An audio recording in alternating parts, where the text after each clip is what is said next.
എന്താ എന്താ ഇവിടെ സംഭവിച്ചത്? എന്തിനാ മോളെ നീ കരയുന്നേ? വന്ദനെ മോളെ, ഇവക്ക് എന്താ സംഭവിച്ചേ? ഏട്ടത്തിക്ക് ഈ വീട് വിട്ടു പോവാൻ തീരെ താല്പര്യമില്ലെന്ന്.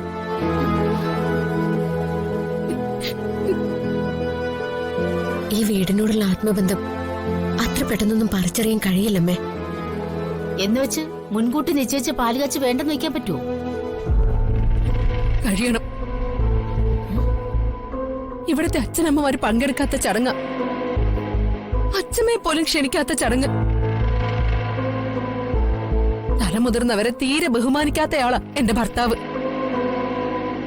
അവരുടെ ശാപമേറ്റ് നരകതുല്യമായി കഴിഞ്ഞ ആ വീട്ടിലാണോ ഞാനിനി പൊറുതി തുടങ്ങേണ്ടത്? അവിടെയാണോ ഐശ്വര്യം സമാധാനവും പ്രതീക്ഷിക്കേണ്ടത്? മോളെ, മുതിർന്നവരെ പ്രകാശം മാനിക്കുന്നില്ലാതെ നീ പറയരുത്. സ്വന്തമായി കിടപ്പാടം പോലും ഇല്ലാതെ മറ്റുള്ളവരുടെ അടിമപ്പണി ചെയ്തിരുന്ന എന്നെ അവൻ ക്ഷണിച്ച് ഇങ്ങോട്ട് കൂട്ടിക്കൊണ്ട് വന്നില്ലേ? ഒരമ്മയുടെ സ്നേഹവും സ്ഥാനവും അംഗീകാരവും തന്ന് അവൻ എന്നെ പുതിയ വീട്ടിലേക്ക് കൂട്ടിക്കൊണ്ടു പോവാ. മുതിർന്നവരോട് ബഹുമാനമില്ലാഞ്ഞിട്ടാണോ? പിന്നെ മുത്തശ്ശിയെ പാലുകാച്ചിന് ക്ഷണിക്കാത്ത പ്രശ്നം. ചടങ്ങിനെത്തിയാൽ മുത്തശ്ശി ഒരുപാട് ബുദ്ധിമുട്ടേണ്ടി വരും. തിരക്കിനിടയിൽ ആർക്കും മുത്തശ്ശി ശ്രദ്ധിക്കാൻ സമയമുണ്ടാവില്ല.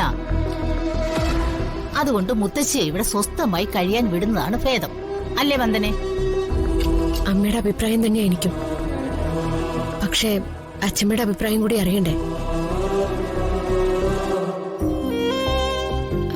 അച്ഛമ്മേ, പ്രകാശേട്ടൻ പാലുകാച്ചിന് ക്ഷണിക്കാത്തതിന് പരാതിയുണ്ടോ?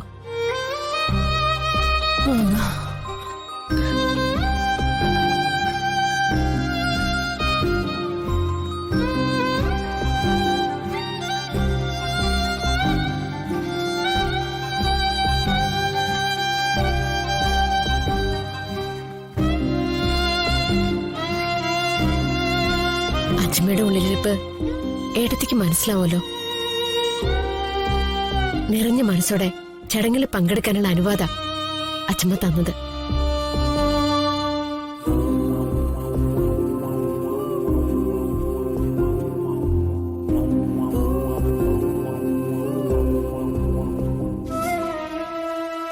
സമാധാനായില്ലേ ഏട്ടത്തിക്ക്?